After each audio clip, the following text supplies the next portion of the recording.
Alors maintenant que l'on sait l'infinitif va nous aider à ranger dans un groupe. Alors là, c'est pareil, c'est simple, il suffit juste de respecter les règles que je vais vous donner pour pouvoir le ranger dans le bon groupe. C'est très simple. Allez, c'est parti, on y va. Bien, donc vous vous souvenez, trois groupes, d'accord? On voit comment on met les verbes dans les groupes. C'est parti.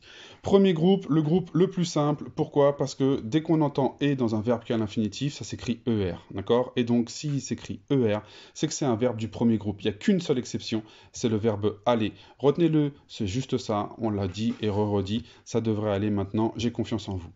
Le deuxième groupe, on dit qu'il est un peu plus difficile. Pourquoi? Parce qu'il y a deux choses à savoir. Il n'y a pas juste qui se termine en ir, ça serait facile. Il faut aussi qu'on entende ils sont quand on conjugue avec nous. Par exemple, le verbe finir, d'accord, je vais l'écrire d'ailleurs, le verbe finir, on voit le ir, très bien, et quand on conjugue avec nous, on dit nous finissons. Et oui, on dit nous finissons, on entend ils sont à la fin, et donc finir est du deuxième groupe parce que on voit et on entend ir, et que on entend ils sont quand on conjugue avec nous.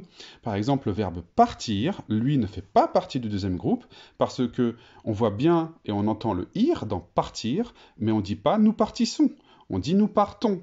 Et donc, vu qu'on n'entend pas ça, partir n'est pas du deuxième groupe. Voilà, c'est aussi simple que ça. Les verbes du troisième groupe, eh ben en fait, c'est tous les autres. Hein. On dit que c'est la poubelle, c'est pas très sympa, mais en tout cas, ce sont tous les autres. Ceux qui se terminent en war, ceux qui se terminent en dre, ceux qui se terminent en re. D'accord? Alors, tout à l'heure, regardez ici, on voit le ir, mais on l'entend pas. Hein. D'accord? On entend war ici. Donc c'est pour ça que je disais ici qu'il faut entendre le ir, il ne faut pas juste le voir. Ici, on le voit, mais on ne l'entend pas, le ir. Donc le troisième groupe, ce sont tous les autres verbes qui sont ni du premier, ni du second. Ils sont forcément dans le troisième.